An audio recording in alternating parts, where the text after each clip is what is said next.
Hello everybody and welcome to today's video. My name is Kaylee and I am an INFJ 9 Wing 1.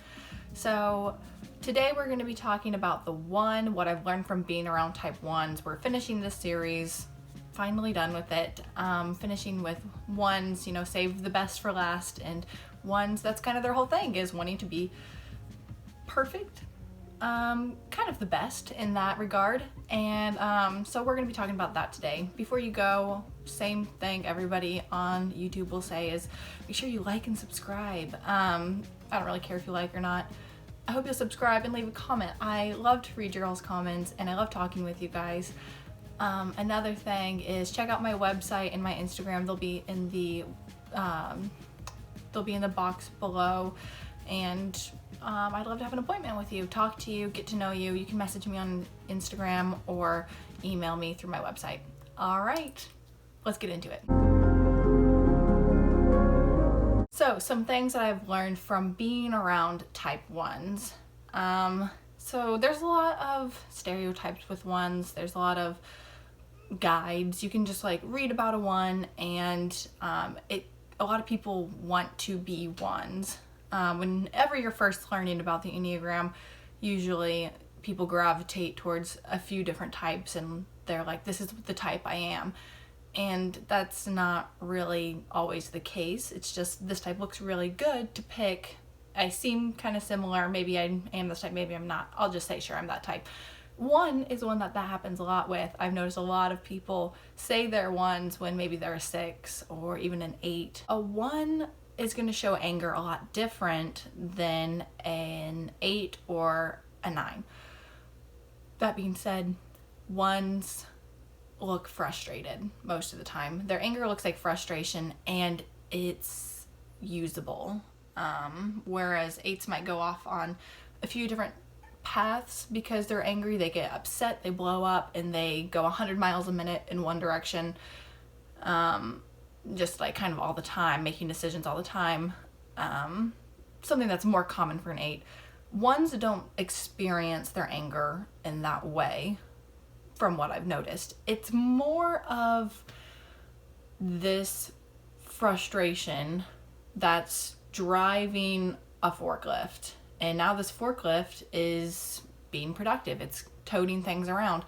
But it's the anger who's driving. So yes, you are getting from one place to another, but your driver is anger. You can't really stop and smell the roses while your anger driver is the one in charge. It's more of a justified anger. I think that's one reason why the one doesn't try to root it out of their life immediately.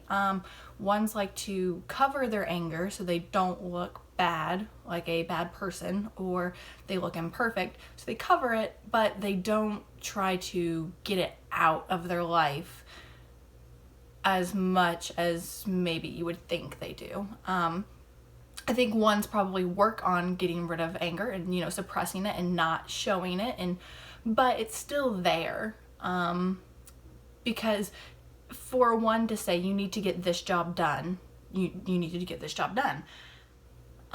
If they just relax and they don't, they know that their employees need to be pushed or their kids need to be pushed in order to get what they need to get done, then if you get rid of that anger and you just relax and you just, you don't worry about it, then it's not going to get done.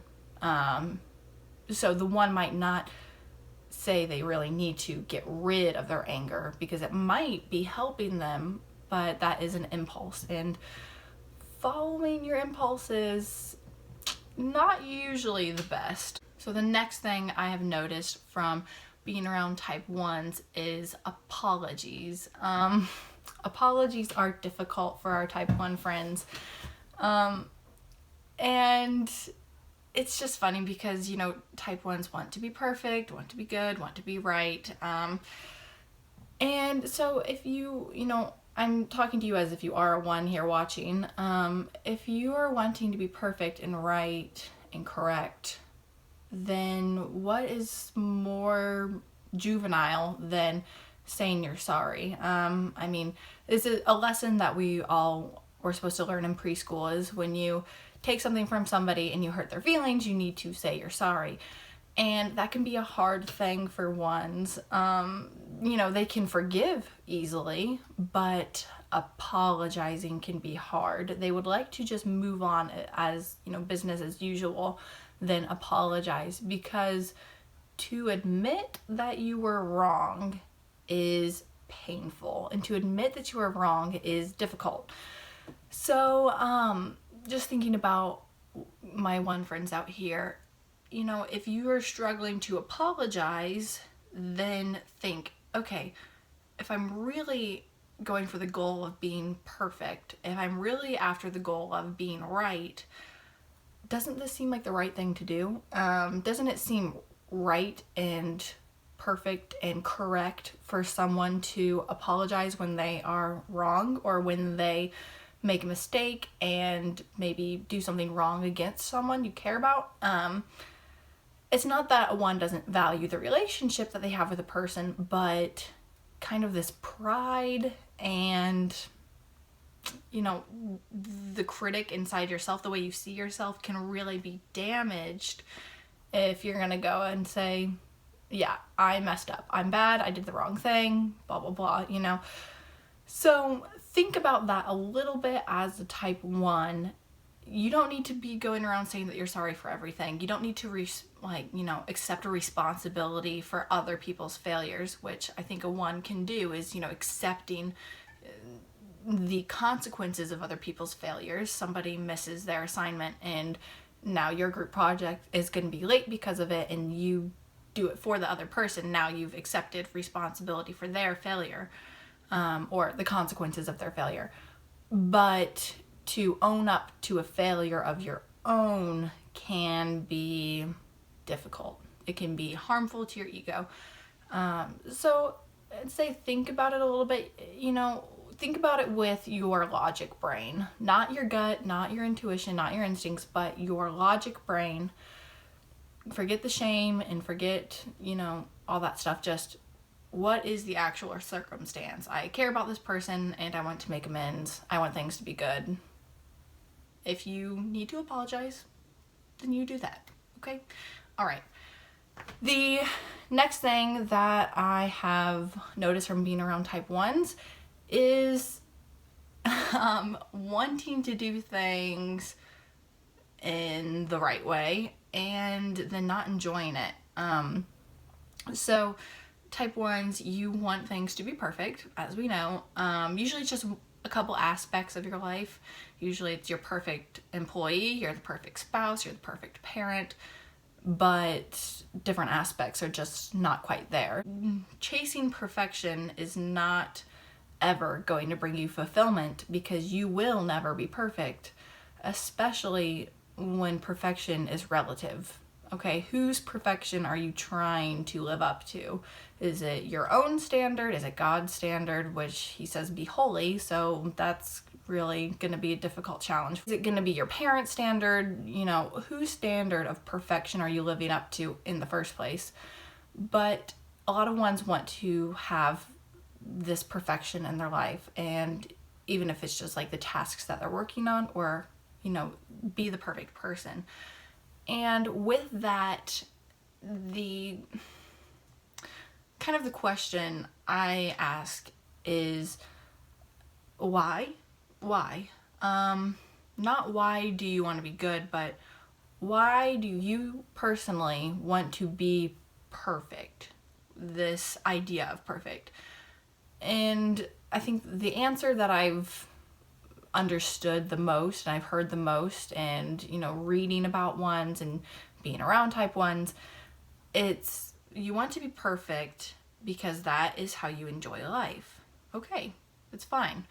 You feel calm. You don't feel like your world is falling apart or out of control. You feel like you're not going to be barked at and people aren't going to be upset with you. Ones are still a compliant type, and so you don't feel like you're in the red, you're in the wrong, you're not going to get run over, you're not, so the wolves aren't after you because you're getting things done the right way. Okay, so that is good, that is fine and all, but do you even enjoy a project after it is perfect. You might feel some satisfaction of getting things exactly right, but then maintaining it, or sacrificing having the perfect pantry for, your kids feeling like they can go in and grab a snack. So what are you sacrificing for this perfection? And I mean, what is this perfection really bringing you? If you're not enjoying it, because once you create this perfect environment, your thing is perfect, whatever it is. If you can finally get to the point where your Excel spreadsheet is perfect and it's wonderful, okay, are you happy? Like, you might be happy with the actual thing, but are you happy? Do you feel this enjoyment, or do you feel like you need to move on to the next thing and make that perfect too? So are you following your compulsion and it's leading you down a rabbit trail of just everything you need to put into order? Or are you able to breathe and say, the dishes aren't done? Okay, the dishes aren't done, but that doesn't make me a bad mom. That means I have more important things to do, like play with my kids, than keep the house perfectly spotless. So that's just one thing I would think about with being a one. Are you really finding fulfillment making things perfect? Because there's always going to be another thing to fix.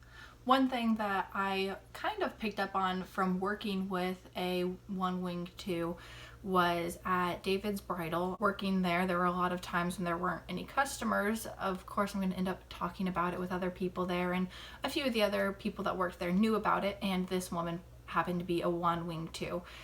And knowing that about her made it so much more obvious, kind of what she was doing and where she was coming from. And so there were times where she would say something kind of snappy or kind of that seemed backhanded. And I would just joke with her, trying to push her into 7, if that makes sense, of, can I get you in a place where you're comfortable? I want you to be healthy. I want you to be comfortable. I want you to feel safe when you're talking to me. And so a lot of the other girls kind of would look at me weird of like, why are you joking with this lady? She's so rude. She doesn't think anything is funny. And I'm just thinking like, everybody has a sense of humor. I can probably find it. And so I would just joke with her, and I had a good time, and she was so kind to me.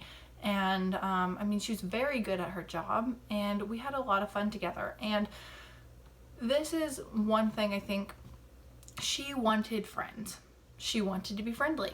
She wanted people to like her, and she wanted to be likable. But she wasn't going to sacrifice doing what she felt like she ought to do for friendship. So if she felt like she needed to be busy the whole time we were at work, all of us are talking, well, she's working, whether there's really anything to do or not. So a lot of people would take that as rude of, oh, she doesn't want to talk to us. She doesn't like us. She thinks she's better than us. Whereas I could kind of see, knowing about the Enneagram, oh, you have an inner critic in your head that's telling you if you stop, you're bad. If you are a 1 and people might treat you like you think you're a snob, or you think you're better than everyone, or you think you're all that, this might be why, because everybody else is in the background talking and you're still doing stuff and not being a part of it. When in reality, you just want to have a good time. You want to be included. You want to be liked. And you want to do the right thing. Well, sometimes there isn't necessarily a right thing to do. There's just this thing or that thing. Next is 1s. You are so helpful with being a guidance, being a guiding force, and you are very, very good to be around for anyone who's really lost, or feeling like they don't have anything to do in life, or feeling like they don't have purpose, or they don't matter. To be around a healthy 1 in that time, or even an average one, to be around a one is encouraging, because especially I think as if you're someone who has any kind of like depression, or you're someone who just can't find motivation, to be around a one can be really good, because they're doing type, they're doing stuff. Most people really like them. They have a black and white view on the world, and when things are really complicated and everything's really fuzzy, it's good to get around someone who just knows what's going on. Sometimes it can be just very helpful. So being around our one friends can be very helpful for us. And if you're a one, that is a wonderful gift you probably bring to the table. So if you are a one, you don't need to be offering advice all the time. You don't need to be speaking in sermons and giving people lessons all the time, making everything a life lesson and feeling like, you have to babysit your friends. That's not a fun position to be in. But you can offer some really good, helpful insights. If you're a one wing two, you're probably more likely to be helping. You have that two wing, but they're, the advocate, you're advocating for what's right and advocating for someone to do the right thing.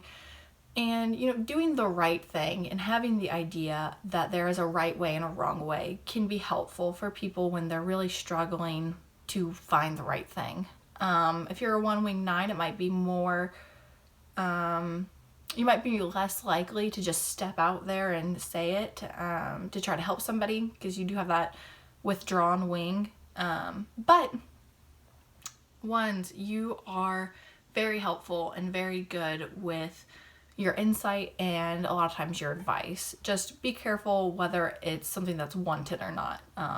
There is a wrong time to tell someone how they should do something, like after the fact. No one likes an "I told you so." No one likes that. One of the last things I've noticed from being around type ones is they are busybodies. If you are a one, or you're married to a one, you had a parent who's a one, they are busybodies, just filling up their schedule with a million things to do.